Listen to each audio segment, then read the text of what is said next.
Hello my friends, my self doctor Imran Khan. मैं आपका स्टडीग्राम बीकानेर के यूट्यूब चैनल पर स्वागत करता हूं। दोस्तों, आज का अपना राजस्थान ज्योग्राफी का टॉपिक है राजस्थान की जलवायु या क्लाइमेट ऑफ राजस्थान।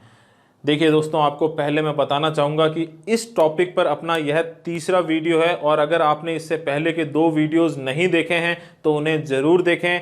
जो पहला वीडियो है उसमें मैंने आपको यह समझाने का प्रयास किया है कि जलवायु किसे कहते हैं और किस प्रकार यह मौसम से भिन्न होती है। What is climate and how it is different from weather. और इसके साथ ही पहले वीडियो में हमने राजस्थान की जलवायु को प्रभावित करने वाले प्रमुख कारकों या फैक्टर्स पर चर्चा की थी और यह समझने का प्रयास किया था कि वो फैक्टर्स या कारक किस प्रकार राजस्थान की जलवायु को प्रभावित करते हैं। ठीक है दोस्तों, और उसी वीडियो के अंत में हमने राजस्थान की जलवायु की कुछ प्रमुख विशेषताओं पर चर्चा की थी, तो वो वीडियो ज़रूर देखें। उसके बाद जो दूसरा वीडियो है इसी सीरीज़ का या राजस्थान की जलवायु पर जो दूसरा वीडियो मैंने बनाया था, उसमें दोस्तों मैंने आपको यह समझाने का प्रयास किया था कि राजस्थान की जलवायु का ऋतु प्रारूप क्या है, सीजनल पैटर्न क्या है और किस प्रकार भारत का सीजनल पैटर्न या ऋतु प्रारूप राजस्थान के सीजनल पैटर्न या ऋतु प्रारूप से भिन्न होता है। अगर हम जब हम पूरे भारतवर्ष की बात करते हैं तो ऋतु प्रारूप जो होता है वो राजस्थान के ऋतु प्रारूप से थोड़ा सा भिन्न होता है और किस प्रकार भिन्न होता है उस पर हमने चर्चा की थी। और दूसरे वीडियो में हमने राजस्थान की ग्रीष्म ऋतु पर चर्चा की थी और इसकी प्रमुख विशेषताओं के बारे में बात की थी। ठीक है दोस्तों, तो अगर अब तक आपने वो 2 वीडियोस नहीं देखे हैं तो उन्हें ज़रूर देखें। और आज के वीडियो में जिन मुख्य पॉइंट्स पर मैं अपना फोकस रखूंगा दोस्तों, या जिन पॉइंट्स पर अपने चर्चा करेंगे, उनकी एक रूपरेखा आपके सामने रख देता हूं। देखिए दोस्तों, आज फिर से हम जलवायु के ऋतु प्रारूप पर चर्चा करेंगे और अपना एक छोटा सा रिकॉल हो जाएगा और उसी के साथ हम यह समझने का प्रयास करेंगे कि किस प्रकार ग्रीष्म ऋतु के बाद राजस्थान में मानसून पवनों का मानसून पवनों का आगमन होता है, जिससे वर्षा ऋतु का आगमन होता है। ठीक है दोस्तों, सबसे पहली चर्चा तो इसी पर रखेंगे। उसके बाद हम ये समझेंगे कि वर्षा ऋतु में जो वर्षा का वितरण है वो राजस्थान में किस प्रकार होता है और सबसे एंड में इसकी प्रमुख विशेषताओं पर चर्चा करेंगे, या मैं बोलूं उन पॉइंट्स पर चर्चा करेंगे जो क्वेश्चन बनकर आपके सामने किसी भी एग्जाम्स में आ सकते हैं। तो चलिए दोस्तों, शुरू करते हैं आज का वीडियो। राजस्थान की जलवायु का ऋतु प्रारूप या सीजनल पैटर्न। हालांकि इसमें मैं भारत और राजस्थान की दोनों की तुलना करता हूं और अपने को ये ध्यान होना भी चाहिए। देखिए दोस्तों, भारत में जो पूरा वर्ष है, पूरा साल भर है, उसे हम 2 भागों में बांट सकते हैं।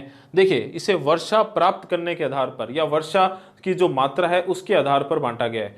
कम वर्षा के आधार पर एक भाग को कहते हैं शुष्क भाग या एरिड पीरियड, शुष्क काल या एरिड पीरियड, और दूसरे काल को कहते हैं आर्द्र काल या ह्यूमिड पीरियड। तो नाम से ही स्पष्ट हो रहा है यहाँ पर वर्षा कम होगी और अधिकांश जो वर्षा प्राप्त होती है वो इस कालखंड में भारत में प्राप्त होती है। शुष्क काल को दोस्तों 2 ऋतुओं में बांटा गया है, शीत ऋतु और ग्रीष्म ऋतु। शीत ऋतु भारत में मध्य दिसंबर से फरवरी माह के बीच में रहती है। विंटर सीजन जो है दोस्तों बेसिकली मिड दिसंबर से लेकर फरवरी तक रहता है। ठीक है, और ग्रीष्म ऋतु इसके बाद क्या है, ग्रीष्म ऋतु समर सीजन, जो मार्च से मध्य जून के बीच में रहती है, मार्च से लेकर मिड जून के बीच में रहती है। चूंकि यह शुष्क काल है तो देखिए मैंने यहाँ वर्षा की मात्रा लिखी है। जो पूरे वर्ष भर में कुल वर्षा होती है भारत में उसका 3%, केवल 3% दोस्तों शीत ऋतु में प्राप्त होता है। वर्ष भर में जो कुल वर्षा होती है पूरे भारत में उसका केवल 10% भाग ग्रीष्म ऋतु में प्राप्त होता है और ये दोनों मिलकर शुष्क काल बनाते हैं। ठीक है, इसके बाद आर्द्र काल पर चर्चा करते हैं। तो या ग्रीष्म ऋतु के बाद मानसून का आगमन होता है या वर्षा ऋतु या रेनी सीजन आता है और यह रहता है मध्य जून से सितंबर माह के बीच में, मिड जून से लेकर सितंबर के महीने के बीच में। और कुल वर्षा का 74% लगभग 2/3 भाग इसी कालखंड में प्राप्त होता है, इन्हीं महीनों के बीच में प्राप्त होता है।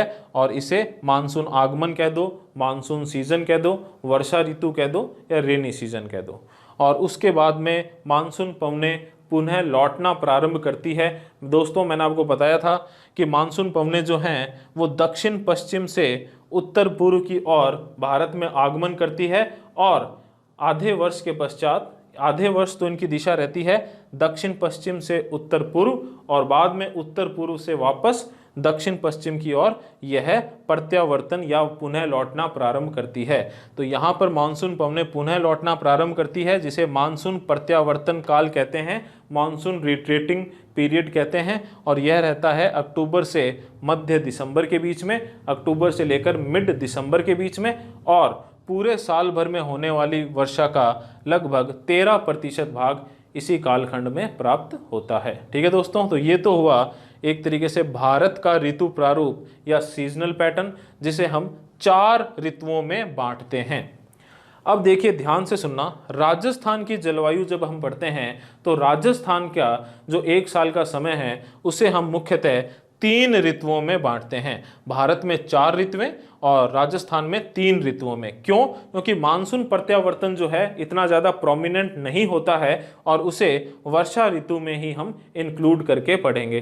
तो राजस्थान में मुख्यतः 3 ऋतुएं हैं, ग्रीष्म ऋतु समर सीजन, वर्षा ऋतु रेनी सीजन और शीत ऋतु विंटर सीजन।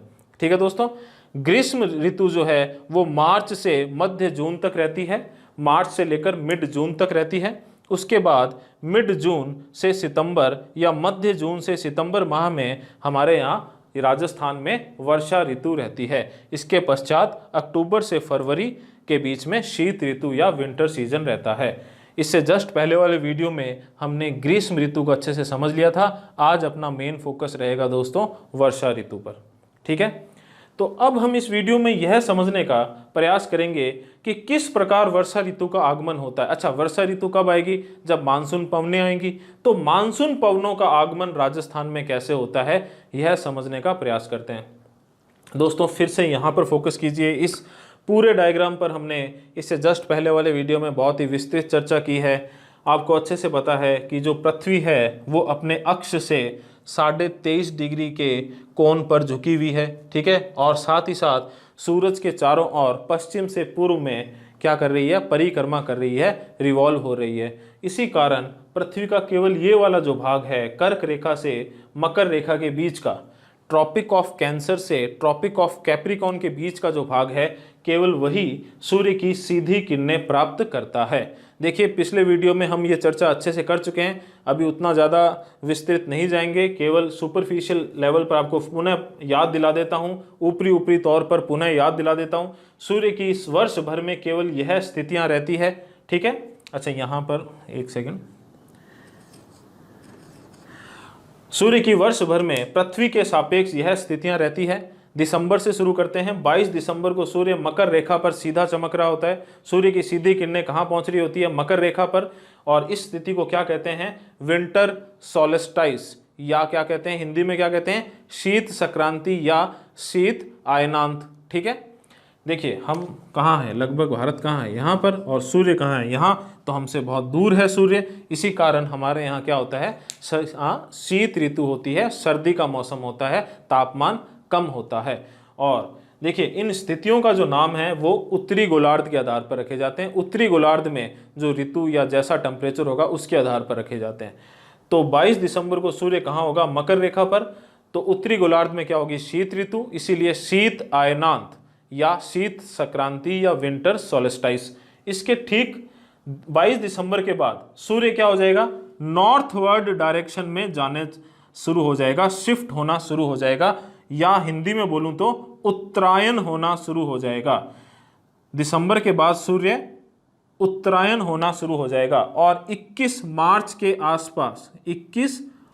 के आसपास सूर्य भूमध्य रेखा पर सीधा चमक रहा होगा। और इस स्थिति को क्या कहते हैं दोस्तों? वर्नल या स्प्रिंग इक्विनॉक्स कहते हैं, और हिंदी में क्या कहते हैं? वसंत विषुव। इसी वजह से इसे विषुवत रेखा भी कहते हैं, इक्वेटर भी कहते हैं। और देखिए मौसम सुहाना हो जाएगा और दिन और रात की जो लंबाई है पूरी पृथ्वी पर एक बराबर हो जाएगी। 22 दिसंबर के दिन उत्तरी गोलार्ध पर रातें बड़ी और दिन छोटे होते हैं, लेकिन दिसंबर से मार्च आते आते पूरी पृथ्वी पर दिन और रात क्या हो जाएंगे, बराबर हो जाएंगे। और मार्च के बाद सूर्य और ज़्यादा उत्तरायण होगा और 21 जून तक कर्क रेखा तक पहुंच जाएगा। और 21 जून के दिन सूर्य की सीधी किरणें कहाँ पड़ रही होगी पृथ्वी पर, कर्क रेखा पर। और उत्तरी गोलार्ध में क्या हो जाएगी, ग्रीष्म ऋतु, टेम्परेचर बहुत ज्यादा हो जाएगा। और इस स्थिति को क्या कहते हैं दोस्तों, ग्रीष्म अयनांत या ग्रीष्म संक्रांति या समर सोल्स्टिस। ठीक है दोस्तों, दिन बड़े हो जाएंगे और रातें छोटी हो जाएगी। ठीक है, देखिए उत्तरी और दक्षिणी गोलार्ध में दिन और रात की जो लंबाइयां हैं, इधर दिन बड़े हैं और रातें छोटी है, तो इधर जस्ट उल्टा हो जाएगा, दिन छोटे और रातें बड़ी। क्यों, यहाँ पे शीत ऋतु आ जाएगी, उल्टा चलता है। चलिए इस पे चर्चा कर चुके हैं अपने। इसके बाद जून के बाद सूर्य दक्षिणायन होना शुरू हो जाएगा, सूर्य वापस से साउथवर्ड डायरेक्शन में शिफ्ट होना शुरू हो जाएगा। ठीक है, जून, जुलाई, अगस्त, सितंबर आते आते 23 सितंबर के दिन सूर्य पुनः भूमध्य रेखा पर सीधा चमक रहा होगा। ठीक है, दिन और रात की लंबाई क्या हो जाएगी, पुनः बराबर हो जाएगी। ठीक है, और इस स्थिति को क्या कहते हैं, ऑटमनल इक्विनॉक्स या शरद विषुव। और इसके बाद सूर्य वापस से दक्षिणायन होता होता 22 दिसंबर को पुनः मकर रेखा पर पहुंच जाएगा। तो सूर्य की जो स्थिति है पृथ्वी के सापेक्ष, वो इसी पर्टिकुलर कर्क रेखा और मकर रेखा के बीच में ही रहती है पूरे साल भर। ठीक है, अगर आपको ये स्पष्ट हो गया है तो अभी आपको अच्छे से स्पष्ट हो जाएगा कि किस प्रकार मानसून पवनों का आगमन या मानसून पवनें जो है राजस्थान की ओर आकर्षित होती हैं। देखिए, अपने पहले वापस से थोड़ा सा यहां ध्यान दीजिए। ग्रीष्म ऋतु मार्च से मध्य जून, ग्रीष्म ऋतु मार्च से मध्य जून। अब देखिए दोस्तों, मार्च के बाद सूर्य जो है वो उत्तरायण होना शुरू हुआ है। ठीक है, उत्तरायण होना शुरू हुआ है तो ये जो भाग है लगभग हम कहाँ हैं, यहाँ राजस्थान, तो यहाँ टेम्परेचर में वृद्धि होना प्रारंभ हो गई है। ठीक है, तो अगर टेम्परेचर बढ़ रहा है, तापमान बढ़ रहा है, तो देखिए वायु दाब क्या होगा, कम होना शुरू हो जाएगा। क्यों, क्योंकि हवा जो है गर्म होकर ऊपर की ओर उठती है, तो वायु दाब क्या हो जाएगा, कम। टेम्परेचर ज़्यादा, वायु दाब क्या होगा, कम। तो भारत का जो ये उत्तर पश्चिमी भाग है, देखिए पिछले वीडियो में मैंने बताया था राजस्थान में टेम्परेचर बढ़ता बढ़ता कितना पहुंच जाता है, 49 डिग्री या 50 डिग्री सेंटीग्रेड तक बढ़ जाता है। तो बहुत ज़्यादा टेम्परेचर हो जाएगा, वायु दाब कम हो जाएगा, तो एक कम दाब का क्षेत्र उत्पन्न होगा, कम दाब का क्षेत्र उत्पन्न होगा। ठीक है, और ये दक्षिण पश्चिमी मानसून पवनें जो हैं वो भारत की तरफ आना प्रारंभ कर देती है इस कालखंड में। ठीक है, इस तरफ आकर्षित होना शुरू हो जाती है, कम दाब के क्षेत्र की ओर आना शुरू कर देती हैं। ठीक है, भारत का जो प्रायद्वीपीय भाग है, जो दक्षिण भारत वाला भाग है, वो कैसा है दोस्तों, त्रिकोणा है, त्रिभुजाकार है। तो ये जो दक्षिण पश्चिमी मानसूनी पवनें हैं एक तरीके से हिंद महासागर से जो आ रही हैं, ये यहाँ पर आकर दो शाखाओं में बंट जाएगी। कितनी शाखाओं में बंट जाएगी, दो शाखाओं में बंट जाएगी। एक शाखा तो हो जाएगी बंगाल की खाड़ी की शाखा, बंगाल की खाड़ी का मानसून कह सकते हो, BKM, बंगाल की खाड़ी की शाखा। और एक शाखा हो जाएगी अरब सागर शाखा, अरब सागर मानसून। ठीक है, ये दो भागों में बंट गई। हमारे नजदीक, राजस्थान के नजदीक कौन सी है, अरब सागर की शाखा, तो ये हमारे यहां पहुंचेगी। लेकिन ध्यान दीजिए दोस्तों, ये अरावली की स्थिति है, ये अरावली की स्थिति है। जो अरावली की जो स्थिति है, अवस्थिति है, वो भी दक्षिण पश्चिम से उत्तर पूर्व की ओर है, उसका विस्तार। तो ये कैसा है, अरब सागर की शाखा जो आती है उसके समानांतर है, या अरब सागर मानसून के समानांतर है। इसीलिए यह पवनें निर्बाध रूप से राजस्थान को पार करके निकल जाएगी और अरावली जो है इन पवनों की दिशा में कोई रुकावट पैदा नहीं करेगी। इसी कारण अरब सागर की शाखा से बहुत ज़्यादा वर्षा नहीं होती है राजस्थान में। हाँ, हालांकि थोड़ा सा इधर फोकस कीजिए, जो अरावली का ये वाला भाग है थोड़ा सा ऊंचाई अधिक होती है, इसी वजह से अरावली का जो शुरुआती भाग है, दक्षिण पश्चिमी भाग है, वो जरूर इसके अरब सागर की शाखा में एक छोटा सा अवरोध उत्पन्न करता है जिससे न्यून वर्षा हो जाती है अरब सागर की शाखा से। और मुख्यतः जो जिले आपको याद रखने हैं कि अरब सागर की शाखा से राजस्थान में जो न्यून वर्षा होती है वो मुख्यतः कौन से जिलों में होती है, तो मेन जिला तो कौन सा है, सिरोही। सिरोही के अलावा उदयपुर, डूंगरपुर और बांसवाड़ा। ठीक है दोस्तों, ये याद रह जाएंगे आपको।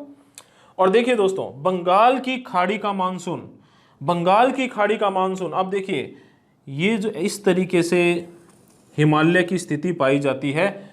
हिमालय ने इस प्रकार से, देखिए वैसे तो हिमालय जो है वो इस तरीके से है, ठीक है, इस तरीके से चापाकार आकृति में, चापाकार आकृति में उसने ऊपर से, थोड़ा सा और स्पष्ट कर देता हूं, इस तरीके से भारत को ऊपर से मुकुट की तरह घेरा हुआ है दोस्तों। ठीक है, तो ये क्या करता है, इन मानसून पवनों की राह में एक बाधा उत्पन्न करता है। और देखिए ये जो बंगाल की खाड़ी का मानसून है वो इसी हिमालय, ये देखिए हिमालय पर्वत है वो इस प्रकार मुड़ा हुआ है, अक्ष संज्ञक मोड़ कहते हैं। बाद में भारत का जब भूगोल पढ़ेंगे सिंटैक्सियल मोड़ कहते हैं इनको। ठीक है, तो यहां से हिमालय के सहारे इधर की तरफ मुड़ जाता है। किधर मुड़ जाता है, पूर्व से पश्चिम की तरफ ये शाखा मुड़ जाती है। और चूंकि इधर कम दाब का क्षेत्र है तो इस तरफ इसका आगमन प्रारंभ हो जाता है, या इस तरफ ये चलने प्रारंभ हो जाती है।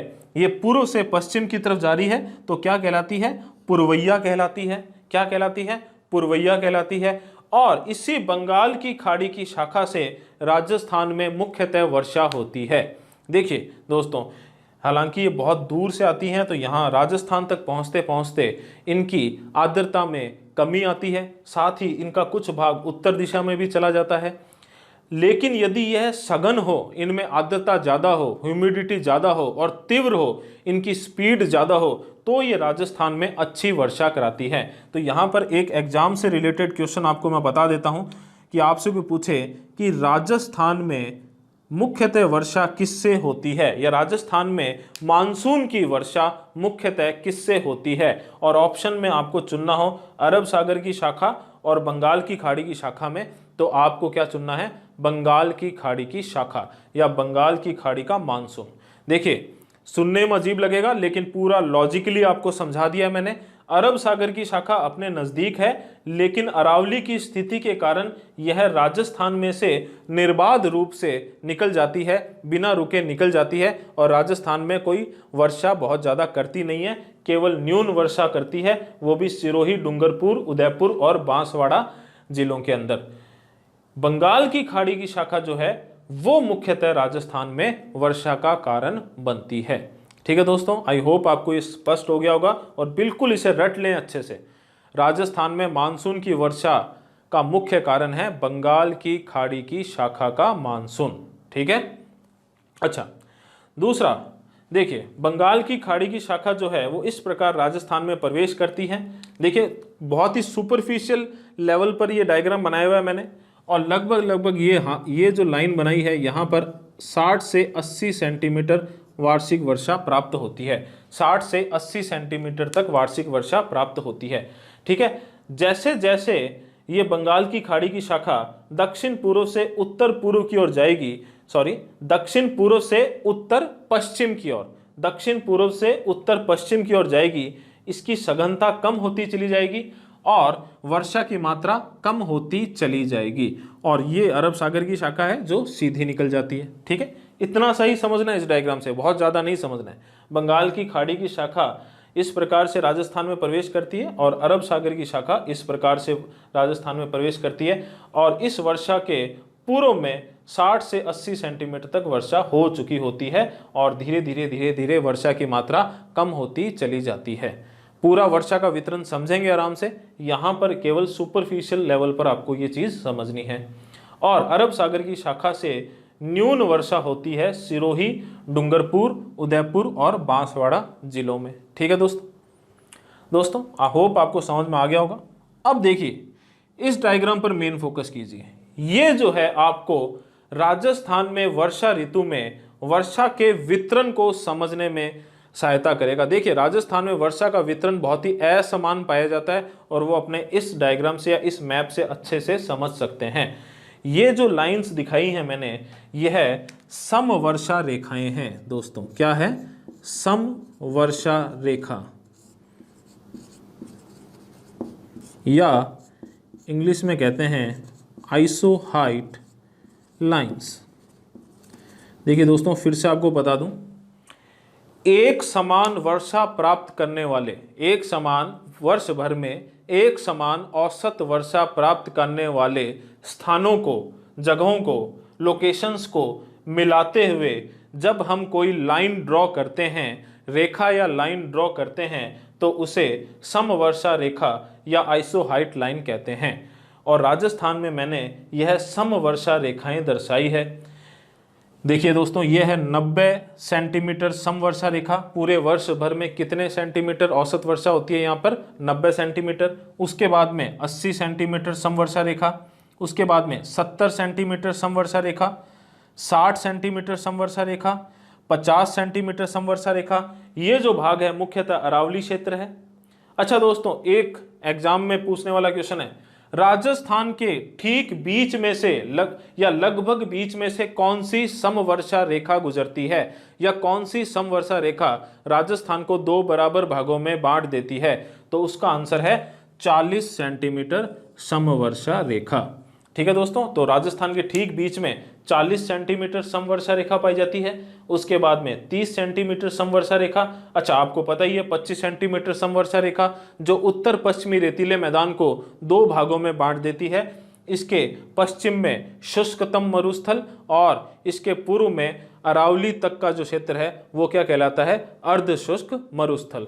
तो ये 25 सेंटीमीटर समवर्षा रेखा, उसके बाद में 10 सेंटीमीटर समवर्षा रेखा।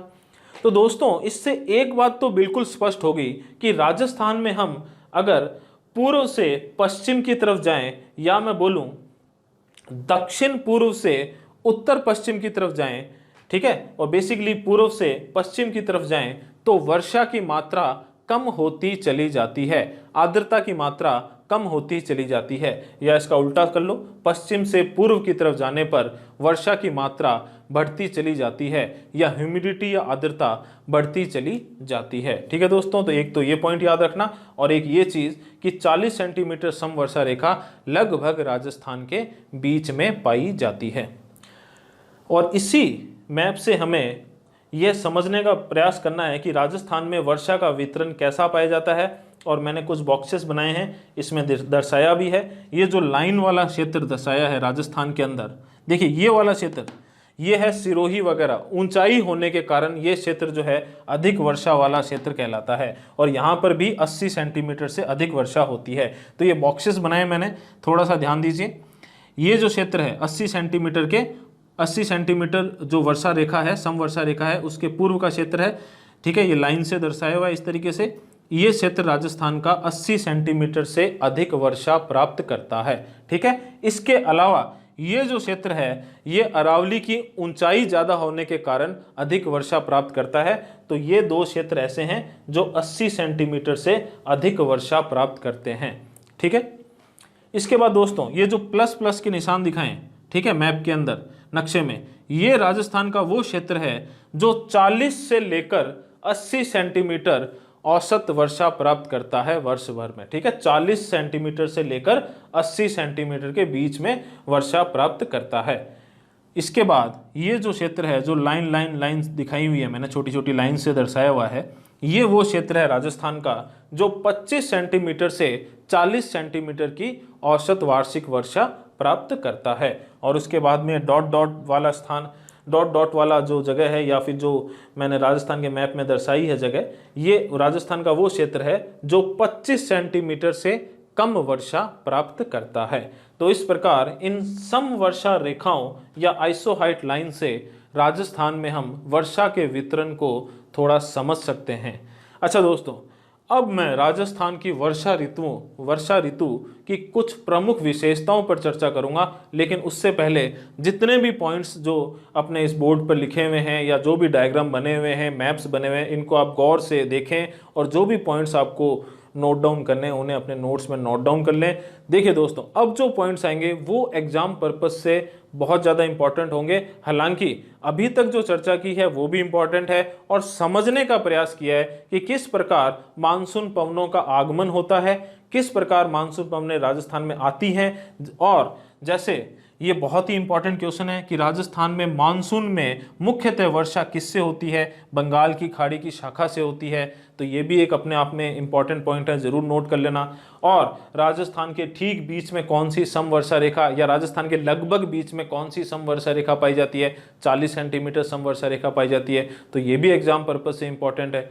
तो अभी आप जितने भी आपको पॉइंट्स इंपॉर्टेंट लग रहे हैं, जितने भी मैप्स या नक्शे, जो भी आपको डायग्राम इंपॉर्टेंट लग रहा है, वो सारे आप बना लें और सारे पॉइंट्स नोट डाउन कर लें। मैं थोड़ा साइड में हो रहा हूँ और उसके बाद में अपने राजस्थान की वर्षा ऋतु की प्रमुख विशेषताओं पर चर्चा करेंगे। ठीक है दोस्तों।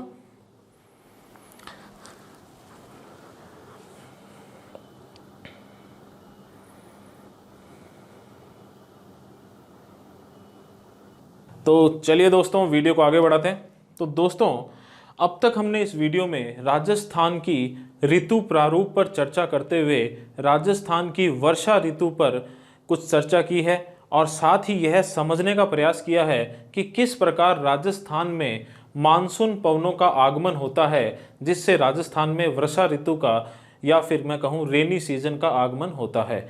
तो अब हम इस चर्चा को आगे बढ़ाते हैं दोस्तों। अच्छा दोस्तों, आपको अच्छे से पता है कि पूरे भारतवर्ष में मानसून पवनें जो हैं वो दक्षिण पश्चिमी मानसून पवनों के रूप में आती हैं, ठीक है। और भारत की जो दक्षिण भारत की ये त्रिभुजाकार आकृति है, इसके कारण दो भागों में बंट जाती है। कौन कौन सी? अरब सागर शाखा या अरब सागर मानसून और बंगाल की खाड़ी की शाखा या बंगाल की खाड़ी का मानसून। ठीक है दोस्तों। और हमने ये भी समझ लिया कि राजस्थान में अरब सागर की शाखा का मानसून सीधा निकल जाता है निर्बाध रूप से, क्योंकि अरावली की अवस्थिति भी इसके समानांतर होती है और इससे राजस्थान में कोई खास वर्षा नहीं होती। और राजस्थान में मानसून की मुख्य वर्षा जो होती है वो होती है बंगाल की खाड़ी की शाखा या बंगाल की खाड़ी के मानसून से। तो इस प्रकार हम राजस्थान के मानसून को दो भागों में बांटकर पढ़ सकते हैं दोस्तों। तो चलिए देखते हैं अरब सागरीय मानसून। तो इसमें तो अपने सारे पॉइंट्स क्लियर ही है दोस्तों। अरब सागरीय मानसून राजस्थान में दक्षिण पश्चिम दिशा से प्रवेश करता है और उत्तर पूर्व की ओर जाता है। अरब सागरीय मानसून की दिशा कैसी है दोस्तों राजस्थान में? दक्षिण पश्चिम से उत्तर पूर्व की ओर। और इसी स्थिति में अरावली पर्वत श्रेणी, राजस्थान की मुख्य पर्वत श्रेणी भी इसी स्थिति में या इसी दिशा में अवस्थित है। इस कारण यह इसके मार्ग में कोई बाधा उत्पन्न करती ही नहीं और अरब सागर मानसून राजस्थान में से निर्बाध रूप से चला जाता है और कोई खास वर्षा करता नहीं। केवल जो राजस्थान का दक्षिणी भाग है दोस्तों, ये वाला भाग, ये जो दक्षिणी भाग है, ये अपनी ऊंचाई के कारण अरब सागर मानसून से न्यून मात्रा में या फिर मैं कहूं अल्प वर्षा प्राप्त करता है। और उसमें आपको मुख्य जिले कौन कौन से याद रखने हैं? सिरोही, उदयपुर, डूंगरपुर और बांसवाड़ा। ठीक है दोस्तों। तो अरब सागर शाखा या अरब सागर मानसून से राजस्थान के दक्षिणी जिलों में सिरोही, उदयपुर, डूंगरपुर और बांसवाड़ा में अल्प वर्षा होती है और शेष राजस्थान में कोई खास वर्षा नहीं होती। तो ये चीजें तो आपको याद रखनी है अरब सागरीय मानसून से। दूसरा जो है वो है बंगाल की खाड़ी का मानसून। तो आप अच्छे से समझ चुके हो दोस्तों कि बंगाल की खाड़ी का मानसून राजस्थान में किस प्रकार आता है? पुरवैया पवनों के रूप में, क्योंकि बंगाल की खाड़ी का मानसून जो है वो इस प्रकार पूर्व से पश्चिम दिशा की ओर मुड़ जाता है और राजस्थान की ओर गमन करता है, क्योंकि राजस्थान वाले क्षेत्र में कम दाब का क्षेत्र उत्पन्न होता है उच्च तापमान के कारण। तो अब इस पर चर्चा करते हैं दोस्तों। ये जो बंगाल की खाड़ी का मानसून है, मेन बात, राजस्थान में मानसून की वर्षा मुख्य रूप से कौन सी शाखा से होती है? बंगाल की खाड़ी की शाखा से होती है या बंगाल की खाड़ी के मानसून से होती है, पहली बात। ठीक है, अब देखिए ये एक डायग्राम बना हुआ है दोस्तों, इस डायग्राम से ही हम इसके पूरे वितरण को अच्छे से समझेंगे। लेकिन उससे पहले देखिए मैंने क्या लिखा है, राज्य में मानसून की दिशा। देखिए दोस्तों, राजस्थान में अरब सागरीय मानसून प्रवेश करता है, उससे कोई वर्षा होती नहीं, ठीक है, और बंगाल की खाड़ी का मानसून भी प्रवेश करता है जो मुख्य रूप से वर्षा के लिए उत्तरदायी होता है। तो इस प्रकार हम कह सकते हैं राजस्थान में जो मानसून की दिशा तय होती है वो होती है बंगाल की खाड़ी के मानसून से। और बंगाल की खाड़ी का जो मानसून है, यहां पर फोकस कीजिए, ये देखिए बंगाल की खाड़ी का मानसून किधर से प्रवेश कर रहा है? दक्षिण पूर्वी राजस्थान से प्रवेश कर रहा है और उत्तर पश्चिम की ओर जा रहा है। तो राजस्थान में मुख्यतः वर्षा यही करवाता है। तो राजस्थान में मानसून की दिशा क्या होगी? दक्षिण पूर्व से उत्तर पश्चिम की ओर, दक्षिण पूर्व से उत्तर पश्चिम की ओर। और देखिए भारत में मानसून की दिशा क्या है? दक्षिण पश्चिम से उत्तर पूर्व की ओर। और राजस्थान में दिशा कैसी है? दक्षिण पूर्व से उत्तर पश्चिम की ओर। ठीक है, ये एक अंतर है, कंफ्यूज मत हो जाना। भारत में मानसून की दिशा दक्षिण पश्चिम से उत्तर पूर्व की ओर, राजस्थान में मानसून की दिशा दक्षिण पूर्व से उत्तर पश्चिम की ओर। क्यों? क्योंकि बंगाल की खाड़ी की शाखा का मानसून या बंगाल की खाड़ी का मानसून जो है वो मुख्य रूप से राजस्थान में वर्षा कराता है और उसका राजस्थान में प्रवेश करने की दिशा यही है। ठीक है, चलिए दोस्तों यहां पर इस डायग्राम पर फोकस कीजिए।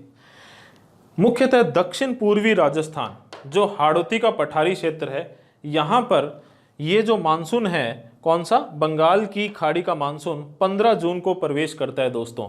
और यहां पर सघन वनस्पति पाई जाती है, सघन वन क्षेत्र पाया जाता है। इसी कारण, इस सघन वन क्षेत्र के कारण यहाँ आर्द्रता अधिक होती है, ह्यूमिडिटी वातावरण में अधिक होती है। इसी कारण यहाँ पर यह मानसूनी पवनें 80 से 100 सेंटीमीटर तक वर्षा करवाती हैं। कितनी वर्षा करवाती है? 80 से 100 सेंटीमीटर तक वर्षा करवाती हैं। इसके पश्चात 1 जुलाई तक यह मानसून पवनें, ये बंगाल की खाड़ी का मानसून अरावली क्षेत्र तक पहुंचता है और अरावली के पूर्वी ढालों से टकराकर लगभग 60 से 80 सेंटीमीटर वर्षा करवाती हैं। यह अरावली के पूर्वी ढालों से टकराकर 60 से 80 सेंटीमीटर तक वर्षा करवाती हैं। इसके पश्चात अरावली के पश्चिमी ढालों तक पहुंचते पहुंचते यह वर्षा की मात्रा कम होते होते 50 सेंटीमीटर तक रह जाती है दोस्तों। ठीक है, और 15 जुलाई तक ये जो मानसूनी पवनें हैं यह पश्चिमी राजस्थान में प्रवेश कर जाती हैं। एक तरीके से मैं कहूं तो मरुस्थलीय क्षेत्र में प्रवेश कर जाती हैं। और यहाँ पर दोस्तों तापमान बहुत अधिक है। ठीक है, वातावरण कैसा है? उष्ण है, शुष्क है, आर्द्रता में कमी है। ठीक है, इसी वजह से कोई खास बारिश नहीं होती इन मानसूनी पवनों से, कोई बहुत ज़्यादा बारिश या वर्षा नहीं होती इन मानसूनी पवनों से। और वर्षा की मात्रा जो है 50 सेंटीमीटर से कम होती 25 सेंटीमीटर तक पहुंच जाती है। और इसके पश्चिम में वर्षा की मात्रा और भी कम हो जाती है। और देखिए 30 जुलाई के आसपास ये जो मानसूनी पवनें हैं वो जैसलमेर में प्रवेश करती हैं और वर्षा की मात्रा कम होते होते 10 से 12 सेंटीमीटर तक रह जाती है। जो औसत वार्षिक वर्षा है उसकी मात्रा कम होते होते 10 से 12 सेंटीमीटर तक रह जाती है। तो आई होप आपको अच्छे से बंगाल की खाड़ी का मानसून जो है उसका वितरण राजस्थान में समझ आ गया होगा। अगर आप इस डायग्राम को समझ गए तो आपको आराम से ये वर्षा का वितरण भी समझ में आ जाएगा। ठीक है दोस्तों, अच्छा, तो इसी के आधार पर हम कह सकते हैं राज्य में मानसून की दिशा हम चर्चा कर चुके हैं ऑलरेडी। कहाँ से कहाँ कैसी होती है? दक्षिण पूर्व से उत्तर पश्चिम की ओर। ठीक है, और इसी दिशा में वर्षा का वितरण या वर्षा की मात्रा कम होती चली जाती है। या इसका उल्टा पूछ ले तो उत्तर पश्चिम से दक्षिण पूर्व की ओर वर्षा की मात्रा बढ़ती चली जाती है, आर्द्रता की मात्रा बढ़ती चली जाती है। और ऐसे पूछ ले, दक्षिण पूर्व से उत्तर पश्चिम की ओर वर्षा की मात्रा कम होती चली जाती है, आर्द्रता की मात्रा कम होती चली जाती है। ठीक है दोस्तों, राज्य में औसत वर्षा कम होने के कारण, तो देखिए अब तक अगर आपने वीडियो देखा है तो दो स्पष्ट कारण है। एक तो है अरब सागर मानसून के अरावली के समानांतर स्थिति। तो अरब सागर शाखा जो पहले राजस्थान में आती है वो बिना बारिश कराए हुए ही राजस्थान से निर्बाध रूप से चली जाती है। ठीक है, क्यों? क्योंकि अरावली जो है उसके राह में, उसके मार्ग में कोई अवरोध उत्पन्न करता ही नहीं। ठीक है, और दूसरा कारण है बंगाल की खाड़ी के मानसून की लंबी दूरी तय करने से उसकी आर्द्रता में जो कमी हो जाती है। तो आप ये डायग्राम पे थोड़ा सा फोकस कीजिए। बंगाल की खाड़ी का मानसून जब राजस्थान में आता है तो रास्ते में देखिए बिहार, उत्तर प्रदेश वगैरह पड़ते हैं, वहाँ पर नदियों का जाल है, आर्द्रता बहुत अधिक है, तो अधिकांश वर्षा यहीं कर देती हैं ये पवनें, और राजस्थान तक पहुँचते पहुँचते इनकी आर्द्रता या ह्यूमिडिटी बहुत कम हो जाती है। और अगर ये सघन हो, इनमें ह्यूमिडिटी आर्द्रता बहुत ज़्यादा हो और इनकी स्पीड बहुत ज़्यादा हो, ये सघन हो और तीव्र हो, तो ये राजस्थान में अच्छी वर्षा करवा देती हैं। ठीक है दोस्तों, तो ये दो ऑब्वियस कारण हैं राज्य में औसत वर्षा के कम होने का। ठीक है, देखिए अब कुछ एक पॉइंट्स है दोस्तों जो अपने को बिल्कुल ऐसे कि एज इट इज याद करने और एग्जाम पर्पज से इंपॉर्टेंट है। आपसे पूछ ले, राजस्थान में अधिकतम वर्षा वाला जिला कौन सा जिला है? झालावाड़। ठीक है, और औसत वार्षिक वर्षा कितनी है? 110 सेंटीमीटर। और इसका कारण क्या है ज्यादा वर्षा होने का? सघन वन क्षेत्र। देखिए, सघन वन क्षेत्र। ठीक है, राजस्थान में अधिकतम वर्षा वाला स्थान या राजस्थान का सबसे आर्द्र स्थान, ठीक है, ह्यूमिड स्थान कौन सा है? आर्द्र स्थान कौन सा है? माउंट आबू। माउंट आबू कहां पर? सिरोही में। औसत वार्षिक वर्षा कितनी? 150 सेंटीमीटर। और कारण क्या है इसका? ऊंचाई, हाइट। ऊंचाई पर होने के कारण, अधिक ऊंचाई होने के कारण यहां पर वर्षा बहुत ज्यादा होती है। और कितनी? 150 सेंटीमीटर औसत वार्षिक वर्षा, एवरेज जो एनुअल रेनफॉल होता है। न्यूनतम वर्षा वाला जिला कौन सा? न्यूनतम वर्षा वाला, मिनिमम रेनफॉल कौन सा जिला? जैसलमेर। कितनी औसत वर्षा? 10 से 12 सेंटीमीटर वार्षिक औसत वर्षा। कारण क्या है? कारण सीधे सी बात है, तापमान जो है बहुत अधिक पाया जाता है, लेकिन आर्द्रता में कमी पाई जाती है, और रेगिस्तानी इलाका है, कोई भी किसी भी प्रकार की वनस्पति जो है बहुत ज़्यादा मात्रा में नहीं पाई जाती, और आर्द्रता में कमी होने के कारण इस क्षेत्र में वर्षा कम होती है। और सबसे कम वर्षा वाला स्थान या सबसे शुष्क स्थान फलोदी जोधपुर। ये भी चट्टानी मरुस्थलीय क्षेत्र है दोस्तों। फलोदी जोधपुर, औसत वार्षिक वर्षा कितनी? लगभग 5 सेंटीमीटर। तो ये 4 पॉइंट एज इट इज याद रखने हैं। सर्वाधिक वर्षा वाला जिला झालावाड़ 110 सेंटीमीटर। ठीक है, सर्वाधिक वर्षा वाला स्थान माउंट आबू 150 सेंटीमीटर। न्यूनतम वर्षा वाला जिला जैसलमेर 10 से 12 सेंटीमीटर। और न्यूनतम वर्षा वाला स्थान फलोदी जोधपुर 5 सेंटीमीटर। अच्छा, फलोदी सबसे उष्ण स्थान भी है और सबसे शुष्क स्थान भी है। उष्ण कैसे? टेम्परेचर के हिसाब से। तो आपसे पूछ ले, राजस्थान का सबसे उष्ण और शुष्क स्थान फलोदी। गर्मियों में टेम्परेचर, ग्रीष्म ऋतु में टेम्परेचर, तापमान कितना पहुंच जाता है? 52 डिग्री सेंटीग्रेड तक। और वर्षा देखिए बहुत ही कम होती है। कितनी? लगभग वार्षिक औसत वर्षा कितनी है? 5 सेंटीमीटर तक। तो सर्वाधिक राजस्थान का सबसे उष्ण और शुष्क स्थान। चलिए दोस्तों, राजस्थान में औसत वर्षा, एवरेज रेनफॉल पूछ ले तो 57.27 सेंटीमीटर। ठीक है, डाटा है, याद करना पड़ेगा आपको। अच्छा, ये देखिए दोस्तों, राजस्थान में वज्र तूफान या थंडर स्टॉर्म, ये क्या होते हैं? देखिए दोस्तों, अगर हम बात करें राजस्थान की, तो राजस्थान में ग्रीष्म ऋतु में तीव्र हवाएं चलती है। ठीक है, मिट्टी, अगर ये मृदा या मिट्टी साथ ले लेती है तो आंधियों का रूप धारण कर लेती है। ठीक है, बलुई मिट्टी इनके साथ हो जाती है तो आंधियां चलती है। अपने ने पढ़ा था, पूरा आंधियों का वितरण देखा था। तो देखिए, ये जो तीव्र हवाएं हैं और इधर से इसी उच्च तापमान के कारण जो कम दाब का क्षेत्र उत्पन्न होता है, इसीलिए पूर्वैया जो हवाएं हैं वो राजस्थान की ओर आना प्रारंभ करती हैं। ये पूर्वैया हवाएं कौन सी अभी मानसूनी पवनें हैं, आर्द्रता लिए हुए हैं। तो ये जो गर्मियों में ग्रीष्म ऋतु में चलने वाली जो तीव्र हवाएं और ये पूर्वैया हवाएं जब आपस में टकराती हैं तो उससे तीव्र तूफान उत्पन्न होता है, या मैं कहूँ तेज बिजली के साथ बादलों के, एक तो होते हैं ना बादल करकड़ा रहे हैं, उसके साथ साथ तेज बिजली के साथ जो बारिश होती है उसे ही हम वज्र तूफान कहते हैं या थंडर स्टॉर्म कहते हैं। ठीक है, कोई बहुत ज़्यादा इंपॉर्टेंट नहीं है ये क्या होते हैं, लेकिन आपको याद क्या रखना है, सर्वाधिक कहाँ होते हैं, झालावाड़ में। जहाँ सर्वाधिक बारिश है वहीं सर्वाधिक वज्र तूफान भी है। तेज बिजली के साथ जो बारिशें होती है, तूफान के साथ जो बारिशें होती है या वर्षा होती है, उसे थंडर स्टॉर्म कहते हैं। सिंपल है। और लास्ट चीज़ मैंने आपको बताया था, मानसून का लौटना। देखिए दोस्तों, मानसून का लौटना जो है वो कि ऋतु के रूप में या सीजन के रूप में राजस्थान में इतना प्रोमिनेंट नहीं है, राजस्थान की जलवायु में इतना प्रोमिनेंट नहीं है। फिर भी आपको ध्यान रखना हो तो रखें कि मानसून प्रत्यावर्तन काल या मानसून का जो लौटना है वो राजस्थान में 15 सितंबर से 15 अक्टूबर के मध्य माना जाता है। और जो अगर क्वेश्चन आ सकता है तो या तो इसकी अवधि पूछी जा सकती है या फिर एक चीज ये पूछी जा सकती है कि इस दौरान उमस भरी गर्मी रहती है। इस दौरान उमस भरी गर्मी रहती है, उसे अक्टूबर क्यार कहते हैं। उसे क्या कहते हैं दोस्तों, अक्टूबर क्यार। मानसून के लौटने या मानसून प्रत्यावर्तन काल के दौरान राजस्थान में जो उमस भरी गर्मी रहती है उसे अक्टूबर क्यार कहते हैं। तो आई होप दोस्तों आपके सारे पॉइंट्स समझ में आए होंगे। और जो लास्ट के सारे पॉइंट्स हैं, ये वाले स्पेशली ये डायग्राम हुआ, ये वाला डायग्राम हुआ और ये जो पॉइंट्स हैं एग्ज़ाम की दृष्टि से बहुत ज़्यादा इंपॉर्टेंट है। और आई होप आपने सारे पॉइंट्स नोट डाउन कर लिए होंगे। और वीडियो के अंत में भी मैं साइड में हो जाऊँगा, आराम से अभी भी जितने भी पॉइंट्स आपसे छूट गए उन्हें आराम से नोट डाउन कर लेना।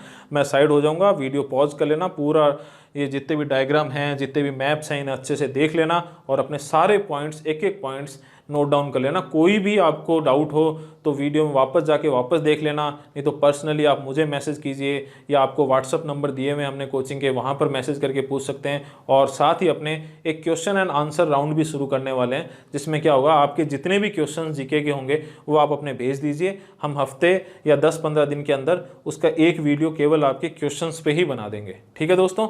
अच्छा दोस्तों, आपको वीडियो पसंद आया है तो लाइक ज़रूर कीजिए। आपका कोई और सुझाव है, मुझसे कोई छोटी मोटी गलती होगी, कई बार क्या होता है ये दिशा बोलने में गलती हो जाती है, लेकिन मेरे हिसाब से आई होप आप सब समझदार हैं, आप समझ गए होंगे कि मैं क्या बोल रहा हूँ। तो मुझे कई बार ऐसा डाउट होता है यार गलत बोल दिया होगा मैंने, तो ऐसी कोई छोटी मोटी गलती हो गई है तो आप कमेंट बॉक्स में मुझे याद दिला सकते हैं। और अगर मैंने कोई फैक्ट गलत लिख दिया है तो उसके बारे में आप कमेंट बॉक्स में बता सकते हैं। अगर आपको वीडियो अच्छा लगा है, कोई अच्छी बात लगी है तो भी आप कमेंट बॉक्स में ज़रूर लिखें, क्योंकि वो हमें प्रोत्साहित करते हैं दोस्तों। आपकी जो भी प्रशंसा होती है या आपको अच्छी बातें लगती है वो हमें और ज़्यादा अच्छा काम करने के लिए प्रोत्साहित करती हैं। और अगर अब तक सब्सक्राइब नहीं किया चैनल को तो सब्सक्राइब ज़रूर करें दोस्तों। और अपने जितने भी फ्रेंड्स, फैमिली मेम्बर्स जो आरपीएससी की तैयारी कर रहे हैं या राजस्थान के बारे में जानने के इच्छुक हैं, उनसे हमारे चैनल के लिंक को ज़रूर शेयर करें। और साथ ही बेल आइकन को भी प्रेस कर दें, ताकि जैसे ही आपके पास जैसे ही हम नया वीडियो अपलोड करें आपके पास हाथों हाथ उसका नोटिफिकेशन आ जाए। तो लास्ट में फिर से मैं बोलूँगा दोस्तों, कोरोना संकट चल रहा है, घर से कम निकलें, जितना ज़रूरी हो, बहुत ज़्यादा ज़रूरी हो तो ही निकलें, खुद की सेफ्टी रखें। तो क्योंकि आप अपने आप को सेफ़ रखेंगे तो आपके परिवार की सेफ्टी भी रखेंगे। तो खुद को सेफ़ रखें और अपने परिवार को सेफ़ रखें दोस्तों। और मैं अब साइड हो रहा हूँ, आराम से सारे पॉइंट्स नोट डाउन कर लीजिए और मिलते हैं नेक्स्ट वीडियो के अंदर। Thank you.